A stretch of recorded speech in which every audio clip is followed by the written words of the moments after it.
Railway प्रशासनाविरोधात नांद्रेतील शेतकऱ्यांचं जलसमाधी आंदोलन गेल्या 47 महिन्यांपासून वसगडे नांद्रे येथील शेतकऱ्यांचा संघर्ष. नांद्रे येथील रेल्वे दुहेरीकरणाच्या नावाखाली रेल्वे प्रशासनाने शेतकऱ्यांच्या शेतजमिनीवर अतिक्रमण करून ताब्यात घेतल्याने शेतकरी संकटात सापडला आहे. बाधित शेतकऱ्यांनी वारंवार कायदेशीर मार्गाने आंदोलन करून देखील पोलीस प्रशासन दुर्लक्ष करत असल्याचा आरोप करत शेतकऱ्यांनी जलसमाधी आंदोलन छेडलं आहे. जोपर्यंत न्याय मिळत नाही तोपर्यंत अहोरात्र जल आंदोलन करू असा इशारा शेतकऱ्यांनी देत जल आंदोलन सुरू केलं आहे. भर उन्हातही येरळा नदीपात्रात पाण्यात बसून शेतकरी जलसमाधी आंदोलन करत आहेत. पुणे मिरज ते लोंढा या रेल्वे ट्रॅक दुहेरीकरणाच्या कामाचा मोबदला शेतकऱ्यांना मिळावा या मागणीसाठी गेल्या 48 महिन्यांपासून शेतकऱ्यांचा संघर्ष सुरू आहे. शासन दरबारी महसूल मंत्री, जिल्हाधिकारी आणि खासदारांनी बैठकी घेऊन तोडगा काढला आहे. मात्र मंत्री जिल्हाधिकाऱ्यांच्या आदेशाला रेल्वे प्रशासनाने केराची टोपली दाखवली आहे. 2019 पासून बेकायदेशीर शेतजमिनीमध्ये रेल्वे विभागाने उभे केलेले cable, location box, electric pole आणि इतर साहित्य काढून रेल्वे हद्दीत आम्ही ठेवत आहोत.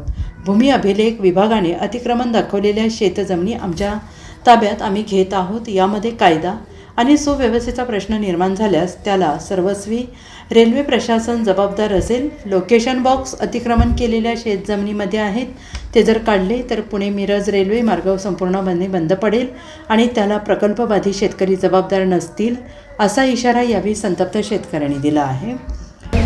रेल्वे स्टेशनच्या जवळचा रस्ता आम्हाला पूर्वीसारखं करून मिळायला हवं आणि परत वय 85 आहे, मला BP शुगर सगळं आहे. मला काय झालं तर रेल्वे जबाबदारी आणि परत मी रात्रंदिवस पाण्यात बसणार आहे. आम्हाला रस्ता पूर्ण करून द्यायला पाहिजे. माझं BP शुगर सगळं आहे, अटॅक येऊन गेलेलं आहे. हे सगळं रेल्वे स्टेशन रेल्वे जबाबदारी माझ्या काय झालं तर जबाबदारी त्यांच्यावर आहे. पुणे मिरज लोंढा रेल्वे प्रकल्पाधित शेतकरी मौजे नांद्रे येथील अंदाजे 35 ते 40 शेतकरी गेले 3 दिवस झालं जलसमाधी आंदोलन करत आहेत. राज्याचे महसूल मंत्री आदरणीय बावनकुळे साहेब यांनी सांगितलेलं होतं की रेल्वे प्रशासन असू दे किंवा कुठल्याही प्रकल्पामुळे जर शेतकऱ्यांचा वहिवाटीचा रस्ता बंद झाला तर तो सदरचा रस्ता तयार करून देण्याची जबाबदारी संबंधित विभागाची आहे. हा आदेश होऊन 10 दिवस उलटून गेलेले असतानासुद्धा रेल्वे अधिकाऱ्यांनी सदरचा आदेश धुडकावून लावून काल झालेल्या माननीय जिल्हाधिकारी साहेब यांच्या बैठकीमध्ये कोणत्याही परिस्थितीत रस्ता करून देणार नाही अशी आडमुठेपणाची व लोकांना आंदोलनास प्रवृत्त करण्याची भाषा काल रेल्वे अधिकारी दीपक कुमार यांनी केलेली आहे. त्याचबरोबर जिल्हाधिकाऱ्यांनी त्यांना विचारलं असताना रस्ता का करून देत नाही, पूर्वीच्या अधिकाऱ्यांनी लिहून दिलं त्यांना विचारा अशी उडवाउडीची उत्तर माननीय जिल्हाधिकाऱ्यांनी दिलेलं आहे. 2022 रेल्वे प्रकल्पातील शेतकऱ्यांनी रेल्वे अधिकारी सागर चौधरी यांना विनंती केली होती. त्या विनंतीस मान देऊन त्यांनी 3 मीटरचा मुर्मीकरण रस्ता 1100 मीटर करून देतो असं लेखी आश्वासन प्रकल्पाधित शेतकऱ्यांना डिसेंबर 2022 दिलेलं होतं. त्याच्याबद्दल काहीच कारवाई झाली नाही म्हणून जानेवारी 2025 तत्कालीन जिल्हाधिकारी राजा दयानिधी साहेब यांच्या समवेत बैठक आयोजित केलेली होती.